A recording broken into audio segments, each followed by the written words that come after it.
Claudia Ruiz Macías, senadora de la República por el PRI, que me haya aceptado esta llamada. Claudia, ¿cómo estás? Buenas tardes. Muy buenas tardes, Joaquín. Qué gusto saludarte. Igualmente recuerdo que tú entras a la Cancillería tras el desastre que fue la visita de Trump al presidente Peña Nieto el 31 de agosto de 2016, cuando a la semana Luis Videgaray presentó la renuncia a Hacienda y llegaste tú a la Cancillería. No, Joaquín, yo era canciller justamente cuando cita exactamente, y dejo la Cancillería prácticamente 6 meses después, en enero. Sí, te tienes razón, me confundí.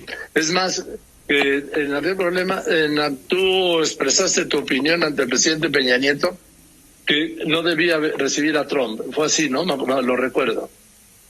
Pues sí, es público y lo ha reconocido el propio presidente Peña Nieto, que yo siempre pensé que debía procesarse de otra manera. La visión que se tuvo en ese momento de construir los puentes con el candidato Trump, creo que fue apresurada y las formas no fueron las adecuadas. Todo mundo que participamos en esa administración y el propio presidente Peña, pues lo hemos reconocido, y creo que arroja lecciones importantes que se deben retomar hoy en el contexto que estamos viviendo justamente ante una próxima visita del presidente de México a Estados Unidos.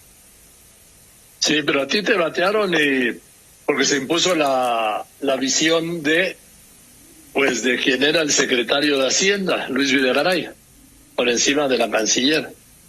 La visión del presidente Peña era tender puentes con el candidato Trump, y se pensaba que había el espacio y el margen para poder sensibilizarlo, de corregir la narrativa que tenía respecto a México, sensibilizarlo respecto de la importancia de la relación bilateral.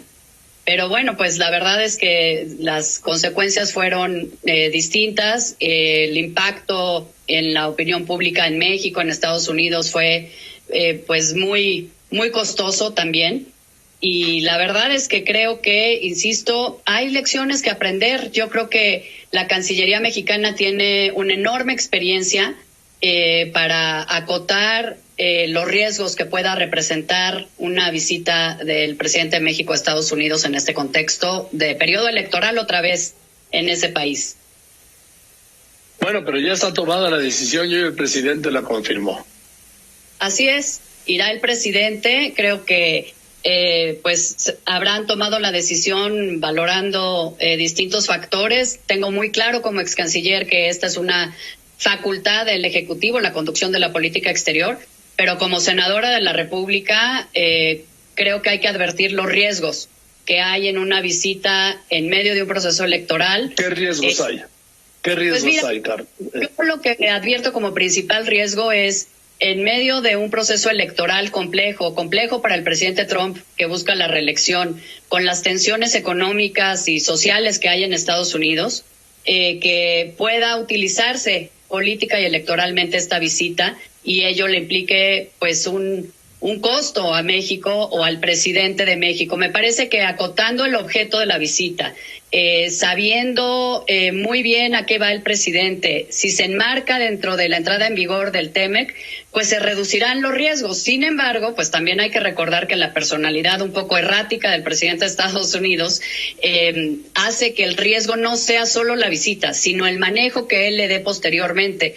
Tú recordabas 2016, cuando vino el candidato Trump, hubo la visita y después se fue. Oye, 31 de agosto, la víspera del informe, y de ahí se fue a Arizona a decir que México iba a pagar el muro. Exactamente. Entonces, el riesgo no es solo la visita, que eso se puede acotar con el expertise de la Cancillería, con una agenda bien definida, pactando mensajes, etcétera, sino después el manejo que el propio presidente de Estados Unidos haga de lo que se conversa o lo que se acuerda. Y creo que esos son riesgos en un escenario electoral donde él está teniendo una competencia muy reñida, pues que hay que aquilatar. Espero que estén bien calibrados. Seguramente así lo habrá hecho la Cancillería, pero hay que advertir el riesgo, y como senadores pues nos toca vigilar también y advertirlo, ¿no? Sí, porque pero control no puede llegar a compromisos porque una cosa es lo que diga ahí y otra cosa es lo que diga después. Acuérdate el caos que se armó en Los Pinos esa tarde, con lo que iba a ser una declaración conjunta, nada más una declaración. Los medios auspiciados por la Casa Blanca lo convirtieron, por la campaña de Trump, lo convirtieron en una conferencia de prensa en donde dejaron a un lado a Peña Nieto. Así es, por eso es importante, y creo que esa es otra lección de esa visita que fue negativa en tantos aspectos.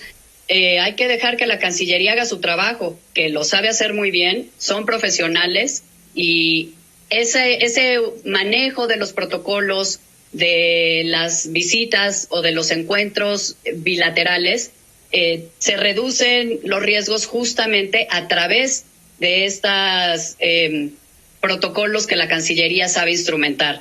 Insisto, esperemos que nos den a conocer una agenda puntual de la visita del presidente de México a Estados Unidos, objetos precisos, y eso creo que ayudará a reducir el riesgo. No sé si será enmarcado nada más en el tema del TEMEC, de la entrada en vigor del tratado, que me parece muy importante, pero si hay otra agenda de por medio, pues sí será importante saberlo. En fin, pues vamos a ver qué es lo que pasa. Ya me acaba de decir el director de América del Norte de la Cancillería que serían los últimos días de la semana que viene o los primeros de la segunda semana. Vamos a ver qué pasa. Gracias, Claudia. Muchas gracias a ti, Joaquín. Buenas tardes. Te mando un abrazo. Voy contigo, Marco Espinosa.